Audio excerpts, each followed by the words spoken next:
Hello दोस्तों, स्वागत है आपका GSIQ एजुकेशन के इस यूट्यूब चैनल पे। जैसे कि NCERT का ये सार चल रहा है, तो एक हम लोगों ने बायोलॉजी का एक एपिसोड किया हुआ था पिछली बार। तो और ये बायोलॉजी का हम लोग नेक्स्ट एपिसोड को आज करेंगे। तो अगर आपने उस वीडियो को नहीं देखा है तो डिस्क्रिप्शन बॉक्स में जाइएगा, वहाँ पे लिंक मिल जाएगा और वहाँ से आप बायोलॉजी का जो पहला एपिसोड है उसको भी देख सकते हैं। और भी सारे सब्जेक्ट्स का जो एपिसोड है, वीडियोज है, वो भी आप लोगों को यहाँ पे डिस्क्रिप्शन बॉक्स में वहाँ पे लिंक मिल जाएगा, उससे वहाँ पे आप लोग जा कर के देख सकते हैं। और ये NCERT सार जो है, NCERT सार संग्रह जो चल रहा है कॉस्मोस पब्लिकेशन की, महेश कुमार बर्णवाल की पुस्तक का ये हम लोग एपिसोड चला रहे हैं। तो आज हम लोग बायोलॉजी में देखेंगे न्यूट्रिशन टॉपिक से देखेंगे कौन कौन से महत्वपूर्ण प्रश्न हैं जो हमारे एग्जाम के पॉइंट ऑफ व्यू से बहुत इंपॉर्टेंट हो जाते हैं। तो अगर आप लोगों ने मेरे चैनल को सब्सक्राइब नहीं किया है तो सब्सक्राइब कीजिए, लाइक कीजिए और कमेंट में बताइए कि क्या आप लोगों को एपिसोड ये अगर अच्छा लग रहा है तो मतलब मुझे खुशी होती है और मुझे उत्साहित होता है कि मैं आगे भी वीडियो को बनाने में थोड़ा सा हमको मोटिवेशन मिलता है। तो प्लीज़ इसको शेयर भी कर दीजिए अपने दोस्तों को अगर अच्छा लग रहा है तो। और चलिए, आज बायोलॉजी के इस एपिसोड में हम लोग पोषण यानी कि न्यूट्रिशन टॉपिक करेंगे। देखते हैं इसमें कौन कौन से महत्वपूर्ण प्रश्न एग्जाम के पॉइंट ऑफ व्यू से महत्वपूर्ण हो जाते हैं। तो पहला पॉइंट है कि मानव शरीर में किस पोषक तत्व की कमी के कारण शारीरिक वृद्धि धीमी होती है? तो प्रोटीन की कमी के कारण। विटामिन ए का मुख्य स्रोत क्या है? तो विटामिन ए का मुख्य स्रोत क्या है? तो दूध है। प्रोटीन एवं वसा दोनों की प्रचुरता किस खाद्य पदार्थ में होती है? तो मूंगफली में होती है। शरीर में त्वचा के नीचे विद्यमान वसा शरीर की ऊष्मा के ह्रास के विरुद्ध अवरोधक का कार्य करती है। शरीर में ऊतकों यानी कि जो टिश्यूज होता है का निर्माण किस पोषक तत्व से होता है? तो प्रोटीन से होता है। किस विटामिन को हार्मोन माना जाता है? तो विटामिन डी को हार्मोन माना जाता है। कौन सा एंजाइम प्रोटीनों के पाचन में सहायक होती है? तो ट्रिप्सिन होता है। सामान्य क्रियाशील महिला के लिए प्रोटीन की उपयुक्त दैनिक मात्रा कितनी होनी चाहिए? तो लगभग 45 ग्राम होनी चाहिए। स्तनपान करवाने वाली माँ को प्रतिदिन आहार में लगभग 70 ग्राम प्रोटीन की आवश्यकता होती है। लार जो होता है यानी कि सैलिवा जो होता है किसके पाचन में सहयोग करता है? तो स्टार्च के पाचन में सहयोग करता है। अलसी यानी कि तीसी जो लीन सीड होता है वो किसका प्रचुर स्रोत है? तो ओमेगा 3 वसीय अम्ल का स्रोत है। मानव शरीर में पाचन की अधिकांश क्रिया किस अंग में संपन्न होती है? तो छोटी आंत में होती है। मांस की तुलना में मछली को सुपाच्य और लाभदायक क्यों माना जाता है? क्योंकि बहु असंतृप्त वसा अम्ल के कारण। दूध किस बैक्टीरिया के कारण खराब हो जाता है? तो लैक्टोबैसिलस के कारण खराब हो जाता है। फास्फोरस शरीर में अम्लीयता यानी कि एसिडिटी एवं क्षारीयता यानी कि अल्कालिनिटी के मध्य संतुलन बनाए रखता है। नेक्स्ट है कि पालक के पत्तों में किस पोषक तत्व की मात्रा सबसे अधिक होती है? तो लौह की होती है। कौन सा एंजाइम दुग्ध प्रोटीन को पचाने में सहायक है? तो रेनिन।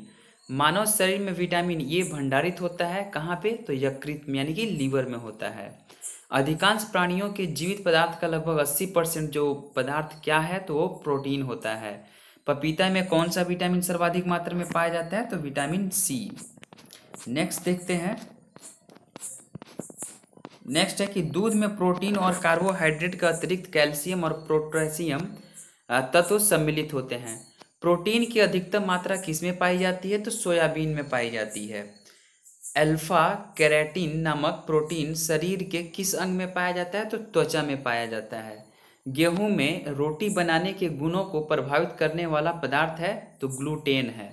गाय का दूध यानी कि कैरोटीन की उपस्थिति के कारण हल्के पीले रंग का होता है। क्वेश्चन पूछा जा सकता है कि गाय का जो दूध होता है वो पीले रंग का क्यों होता है, किसकी उपस्थिति के कारण होता है? तो कैरोटीन नामक एक एंजाइम होता है जिसके कारण गाय का दूध हल्का पीला होता है। दूध का श्वेत रंग किसकी उपस्थिति के कारण होता है? तो कैसीन नामक प्रोटीन की उपस्थिति के कारण होता है। किसमें विटामिन सी की मात्रा सर्वाधिक होती है? तो संतरा में होती है। विटामिन डी का प्रमुख क्या स्रोत है? तो विटामिन डी का स्रोत है सूर्य की किरणें। किस विटामिन का निर्माण हमारे शरीर में होता है? तो विटामिन डी व B3 का। विटामिनों में से कौन सा किसी स्वप्न को पर्याप्त अधिक अवधि तक विटामिनों में से कौन सा किसी स्वप्न को पर्याप्त अवधि तक याद रखने में सहायक होता है? तो विटामिन B6। सब्जियों में मुख्यतः हमें प्राप्त होता है तो विटामिन प्राप्त होता है। एक गिलास पानी पीने से कितनी कैलोरी मिलती है? तो एक गिलास पानी पीने से 0 कैलोरी मिलती है। बासमती चावल के दाने पकाने पर लंबे क्यों हो जाते हैं? तो एमाइलेज की उपस्थिति के कारण हो जाते, मतलब वो लंबे हो जाते हैं। दूध में कौन सा सैकेराइड उपस्थित होता है? तो लैक्टोज उपस्थित होता है। किस विटामिन की कमी से स्कर्वी रोग होता है? तो विटामिन C की कमी से स्कर्वी रोग होता है। हेपेटाइटिस मानव शरीर के किस अंग को प्रभावित करता है? तो यकृत को प्रभावित करता है। विटामिन K की विशिष्ट भूमिका किसके संश्लेषण में होती है? तो प्रोथ्रोम्बिन के संश्लेषण में होती है। पौधों व जंतुओं में कार्बोहाइड्रेट का संचयन किस रूप में होता है? तो पौधों में स्टार्च के रूप में तथा जंतुओं में ग्लाइकोजन के रूप में होता है। विटामिन होते हैं आवश्यक विटामिन क्या होते हैं? तो आवश्यक कार्बनिक यौगिक जिनका संश्लेषण शरीर में नहीं होता है। नेक्स्ट है कि शरीर में अवशोषित होने वाले पोषक तत्वों से भंडारण के लिए आवश्यकता से अधिक वसा का संश्लेषण कर लिया जाता है। नेक्स्ट है कि कैसिमिर फंक किस पोषक तत्व की खोज की थी? तो विटामिन का। कैसिमिर फंक ने किस पोषक तत्व की खोज की थी? तो विटामिन का। विटामिन ए से संपन्न किस खाद्य पदार्थ कौन से हैं? तो कॉड, यकृत तेल, शकरकंद, गाजर, पालक आदि। मनुष्य में विटामिन ए की कमी से रतौंधी, शारीरिक वृद्धि व भार में कमी, कॉर्निया तथा त्वचा संबंधी रोग उत्पन्न हो जाते हैं। विटामिन B12 का रासायनिक नाम क्या है? तो साइनोकोबालेमिन। खट्टे फलों यानी कि साइट्रस फ्रूट्स में कौन सा विटामिन पाया जाता है? तो विटामिन C पाया जाता है। घाव भरने में कौन सा विटामिन सहायक है? तो विटामिन C। किलोसिस नामक रोग किस विटामिन की कमी के कारण होता है? किलोसिस नामक रोग किस विटामिन की कमी से होता है? तो विटामिन B2। थायमिन किसका रासायनिक नाम है? तो विटामिन B1 का। जल में कौन सा विटामिन घुलनशील होता है? तो विटामिन B और C जो होता है वो जल में घुलनशील होता है। पेलाग्रा और स्कर्वी क्रमशः किन विटामिनों की कमी के कारण होता है? तो विटामिन B3 और विटामिन C की कमी के कारण होता है। विटामिन D का रासायनिक नाम क्या है? तो कैल्सीफेरॉल। विटामिन D की कमी से कौन सा रोग होता है? तो रिकेट्स होता है। रक्त का थक्का बनने में विटामिन K की आवश्यकता होती है। किस विटामिन की कमी से शरीर की प्रतिरक्षा प्रणाली तथा जनन क्षमता कम हो जाती है? तो एस्कॉर्बिक अम्ल। संक्रमण रोधी विटामिन किसे कहते हैं? तो विटामिन A को कहते हैं। किस विटामिन में कोबाल्ट पाया जाता है? तो विटामिन B12 में। अनाज के छिलके में मुख्यतः कौन सा विटामिन पाया जाता है? तो थायमिन यानी कि B1 पाया जाता है। भोजन में रेशों का महत्व, importance of fibres in food. भोजन में रेशों की अधिकता पाचन क्रिया में सहायक होती है। रेशे युक्त भोजन में ग्लूकोज की मात्रा कम होती है जिससे आंतों में ट्यूमर बनने की संभावनाएं भी कम हो जाती है। नेक्स्ट देखते हैं दीर्घ मात्रिक खनिज यानी कि मैक्रो मिनरल्स कौन कौन से हैं? तो यहाँ पे देखते हैं हम, एक तरफ लिखा है खनिज तत्व और एक तरफ है महत्व। जैसे कि कैल्शियम, तो कैल्शियम का क्या इंपॉर्टेंस है? तो दांतों और अस्थियों की रचना में, रुधिर अस्कंदन यानी कि ब्लड क्लॉटिंग में, तंत्रिकाओं एवं पेशियों के कार्य में होता है। फास्फोरस यानी कि P, तो इसका महत्व है दांतों और हड्डियों की रचना, अम्ल क्षार संतुलन, ATP और DNA। गंधक जो अनेक अमीनो अम्ल तथा कुछ हार्मोन्स एवं विटामिनों का घटक होता है। पोटेशियम जो होता है वो अम्ल क्षार संतुलन, जल संतुलन एवं तंत्रिकाओं की कार्यकी से में ये महत्वपूर्ण होता है। क्लोरीन जो होता है जठर रस का अम्ल क्षार संतुलन करता है। सोडियम जो है वो अम्ल क्षार का संतुलन करता है। जल संतुलन तंत्रिकाओं की कार्यकी में ये महत्वपूर्ण होता है। मैग्नीशियम की अगर बात करें तो ये ग्लाइकोलाइसिस तथा ATP पर आश्रित अनेक उपापचयी क्रियाओं के एंजाइमों का सहघटक है।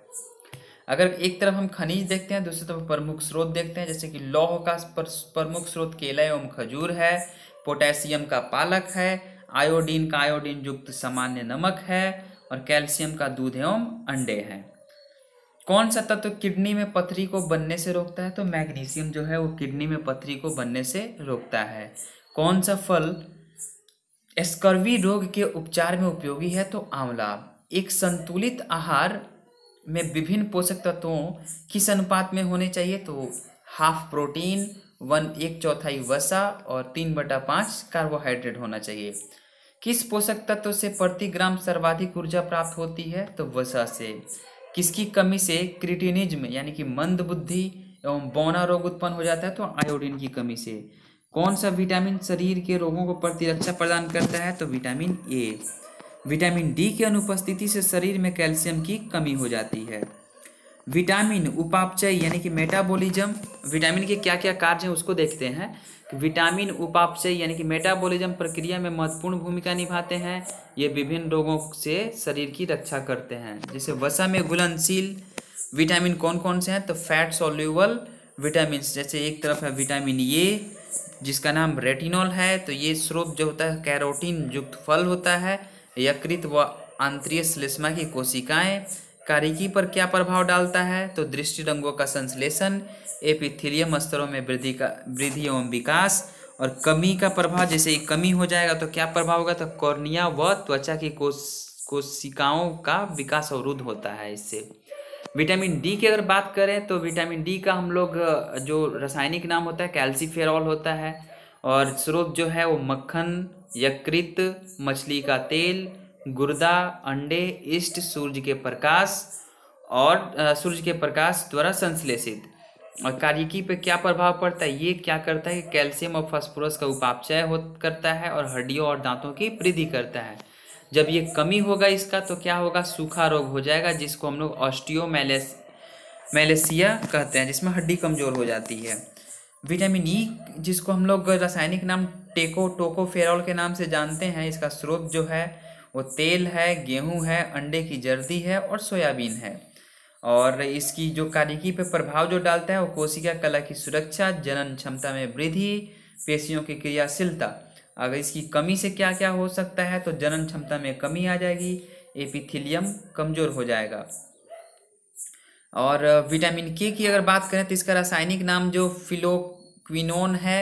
इसका स्रोत जो हरी पत्तियां हैं, अंडा है, यकृत है, टमाटर है, गोभी है, सोयाबीन, आंत के बैक्टीरिया में मतलब आंत की बैक्टीरिया। यकृत में ये प्रोथ्रोम्बिन का संश्लेषण करता है। कार्यकी में इसका प्रयोग क्या है? और ये नहीं रहता है तो क्या होता है? तो चोट पर रक्त का थक्का न बनने से अधिक रक्त का स्राव हो जाता है। ठीक है, नेक्स्ट देखते हैं कि जल में घुलनशील विटामिन कौन कौन से हैं। वाटर सॉल्यूबल विटामिन, और नाम देखेंगे जैसे कि B1 है तो थायमिन उसका रासायनिक नाम है। स्रोत जो है अनाज, फलियां, सोयाबीन, अंडा, मांस के सह एंजाइम का घटक। कार्यकी पर प्रभाव डालता है कार्बोहाइड्रेट एवं वसा, उपापचयी क्रियाओं के सह एंजाइम का ये घटक होता है। और कमी से बेरी रोग हो जाता है। विटामिन 2 की बात करें हम तो इसका रासायनिक नाम राइबोफ्लेविन होता है। और इसका स्रोत जो होता है वो पनीर, अंडा, ईस्ट, हरी पत्तियां, दूध, यकृत और मांस। और कार्यकी पर क्या प्रभाव डालता है? तो कार्यकी पर प्रभाव डालता है कि उपापचय में महत्वपूर्ण सह एंजाइम FAD तथा FNM का घटक होता है। और कमी का प्रभाव होता है किलोसिस रोग होता है। अगर विटामिन 3 की बात करें हम तो निकोटिनिक अम्ल इसका रासायनिक नाम होता है। इसका स्रोत जो है वो ईस्ट, मांस, यकृत, मछली, अंडा, दूध, मटर, सेव, मटर, मेवा और फलियां होती है। और कार्यकी पर प्रभाव उपापचय में ये महत्वपूर्ण सह एंजाइम NAD तथा NADP का घटक होता है। और इसकी कमी का प्रभाव ये होता है कि पेलाग्रा नामक रोग हो जाती है इससे। अब विटामिन B5 की अगर बात करें तो इसका रासायनिक नाम पेंटोथेनिक अम्ल होता है। इसका स्रोत अंडा, यकृत, मांस, दूध, टमाटर, मूंगफली और गन्ना होता है। और कार्यकी पर प्रभाव डालता है कैटाबॉलिज्म में महत्वपूर्ण सह एंजाइम A का घटक होता है। और कमी से चर्म रोग, बाल वृद्धि कम होता है, बाल सफ़ेद हो जाता है, जनन क्षमता कम हो जाती है। अगर विटामिन B6 की बात करें तो इसका रासायनिक नाम जो होता है वो पायरिडॉक्सिन होता है। और इसके जो स्रोत होते हैं वो दूध, ईस्ट, अनाज, मांस, यकृत होते हैं। और कार्यकी पे प्रभाव अमीनो अम्ल के उपापचय में सह एंजाइम का ये महत्वपूर्ण भूमिका निभाता है। और इसकी कमी से रक्त क्षीणता, चर्म रोग, पेशीय ऐंठन इत्यादि होता है। अगर विटामिन B7 की बात करें, जिसको हम लोग बायोटीन के नाम से जानते हैं, तो ये इसका स्रोत है मांस, गेहूं, अंडा, मूंगफली, चॉकलेट, सब्जी, फल, और मतलब इसका ये स्रोत होता है। और कार्यकी पे प्रभाव होता है कि वसीय एवं अमीनो अम्ल सहित कई अन्य पदार्थों का संश्लेषण करता है। और इसका जो इसकी कमी पे चर्म रोग हो जाता है और बालों का झड़ना शुरू हो जाता है। अगर विटामिन 9 की बात करें तो इसको फोलिक एसिड समूह बोला जाता है। इसका जो स्रोत होता है पाने का सबसे अच्छा, वो हरी पत्तियां, यकृत, सोयाबीन, यीस्ट, फलियां। और इसका जो कार्यकी पे प्रभाव जो डालता है तो वृद्धि रुधिराणुओं का निर्माण करता है ये, और डीएनए का संश्लेषण में सहायक होता है। और इसकी कमी से रक्तक्षीणता भी हो जाती है, यानी कि हीमोग्लोबिन की मतलब खून की कमी हो जाती है, और वृद्धि में भी कमी हो जाती है। अगर हम विटामिन B12 की बात करें तो इसका रासायनिक नाम साइनोकोबाल्मिन है। और इसका सबसे अच्छा स्रोत जो माना जाता है वो मांस, मछली, यकृत, अंडा, दूध, आंत के बैक्टीरिया को माना जाता है। और इसके कार्यकी पर प्रभाव जो पड़ता है वो वृद्धि रुधिराणुओं का निर्माण में महत्वपूर्ण सहायक होता है, और न्यूक्लिक अम्लों का यह संश्लेषण करता है। अगर ये चीज़ ना रहे, यानी कि विटामिन B12 शरीर में ना रहे, तो इससे प्रभाव जो पड़ता है वो रक्तहीनता देखने को मिलता है और तंत्रिका तंत्र के विकार देखने को मिलता है। विटामिन C की बात करें, जिसका रासायनिक नाम एस्कॉर्बिक एसिड या एस्कॉर्बिक अम्ल होता है। इसका सबसे अच्छा स्रोत जो होता है वो आंवला, नींबू, खट्टे फल, टमाटर, सब्जियां, आलू व अन्य फल में ये पाया जाता है। और इसका जो कार्यकी पे प्रभाव यानी कि जो महत्वपूर्ण रोल निभाता है वो अंतराकोशिकीय सीमेंट में और कोलेजन तंतुओं, हड्डियों के मैट्रिक्स में महत्वपूर्ण भूमिका निभाता है। अगर इसकी कमी से क्या होता है कि स्कर्वी रोग हो जाता है, मसूड़ों में सूजन हो जाता है एवं रक्त लगता है आने। ठीक है, तो और एक और पॉइंट ये है कि विटामिन K का रासायनिक नाम फिलोक्विनोन है, जिसका कार्य रक्त स्कंदन यानी कि ब्लड को क्लॉटिंग करना, रक्त को थक्का करना तथा यकृत में प्रोथ्रोम्बिन का निर्माण करना है। तो फिर हम यहाँ पे देखते हैं कि नेक्स्ट टॉपिक में देखेंगे पादपों की आकारिकी यानी कि प्लांट मॉर्फोलॉजी। नेक्स्ट टॉपिक में देखेंगे पादपों की आकारिकी, प्लांट मॉर्फोलॉजी। तो इसमें नेक्स्ट प्रश्न को देखते हैं, मतलब जो एग्जाम के पॉइंट ऑफ व्यू से इम्पोर्टेंट है। और एक बार मैं फिर से बता दे रहा हूँ कि ये जो हम लोग NCERT सार संग्रह जो 6 क्लास या 12 क्लास की महेश कुमार बंडवाल की जो पुस्तक है उनका हम लोग ये रिवीजन टाइप का कर रहे हैं, या फिर इसको आप लोग कान में ईयरफोन लगा कर इसको रिवीजन बेसिस पे सुन सकते हैं। जिनके पास बुक नहीं है वो इस वीडियो के माध्यम से देख सकते हैं, और जिनके पास बुक है वो बुक को पढ़ करके और कान में ईयरफोन लगाइए और आराम से इसको 1 से 2 बार सुनिएगा, हमेशा के लिए याद हो जाएगा। ठीक है, तो चलते हैं ये पादपों की आकारिकी यानी कि प्लांट मॉर्फोलॉजी में देखते हैं महत्वपूर्ण प्रश्न कौन कौन से बन सकते हैं। तो पादपों में किस संरचना के द्वारा जल ऊपर चढ़ता है, तो जाइलम के द्वारा। इसका एक फार्मूला मैं बता देता हूँ, बहुत ईजी है, जैसे कि मतलब ट्रिक, फार्मूला नहीं ट्रिक है। तो ज से जल होता है और ज से जाइलम होता है, लेकिन ये याद रखना है कि पादपों में किस संरचना के द्वारा जल ऊपर चढ़ता है, तो जाइलम के द्वारा चढ़ता है। एक बीज किसके अभाव में अंकुरित हो सकता है, तो पर्याप्त प्रकाश के अभाव में अंकुरित हो सकता है। प्रकाश संश्लेषण की दर किस प्रकाश में अधिक होती है, तो श्वेत प्रकाश में सबसे ज़्यादा होती है। रंध्रीय बाष्पोत्सर्जन यानी कि स्टोमेटल ट्रांसपीरेशन रुक जाता है, क्यों, तो विसरण कोशिका क्रिया के द्वारा।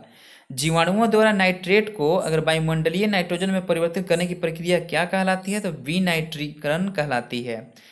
किस क्रिया के दौरान सौर ऊर्जा रासायनिक ऊर्जा में परिवर्तित हो जाती है, तो प्रकाश संश्लेषण में मतलब वो जो सौर ऊर्जा होता है वो रासायनिक ऊर्जा में बदल जाती है। वो कैसे, तो क्योंकि जब सूर्य की प्रकाश के दौरान जब पेड़ पौधे की हरी पत्तियां जब प्रकाश संश्लेषण की क्रिया में अपना भोजन बनाती है, तो उस समय हमारे मतलब CO2 को अवशोषित करती है और ऑक्सीजन को रिलीज करती है। तो क्या हुआ, तो एक प्रकार से रासायनिक ऊर्जा में ही ना परिवर्तित हुआ, यानी कि सोलर एनर्जी को ये रासायनिक एनर्जी में, केमिकल एनर्जी में कन्वर्ट कर दिया। ठीक है, नेक्स्ट देखते हैं कि वृद्धि रोधक यानी कि ग्रोथ इनहिबिटर्स के रूप में कार्य करते हैं, तो एब्सिसिक अम्ल व इथाइलिन करते हैं। पुष्पित पौधों के बीज किसके बने होते हैं, तो भ्रूण, खाद्य संग्रह तथा आवरण के बने होते हैं। प्रकाश संश्लेषण पादप के किस कोशिका का होता है, तो क्लोरोप्लास्ट का होता है। यदि हम केंचुए अथवा जोंक पर नमक छिड़कते हैं तो वह क्यों मर जाता है, तो परासरण प्रघात के कारण मर जाता है। कौन सी फसल मिट्टी के अतिरिक्त नाइट्रोजन प्रदान करती है? तो मटर। कौन से तत्व पौधे के विकास में आवश्यक नहीं है? तो सोडियम। वर्मी कंपोस्ट जो होता है वो क्या है? तो वर्मी कंपोस्ट जो होता है कार्बनिक जैव उर्वरक है। नेक्स्ट है कि किस पौधे को औषधीय भारतीय चिकित्सा हर्बल इंडियन डॉक्टर कहा जाता है? तो आंवला को कहा जाता है। अफीम पौधे के किस भाग से प्राप्त किया जाता है? तो फूल से प्राप्त किया जाता है।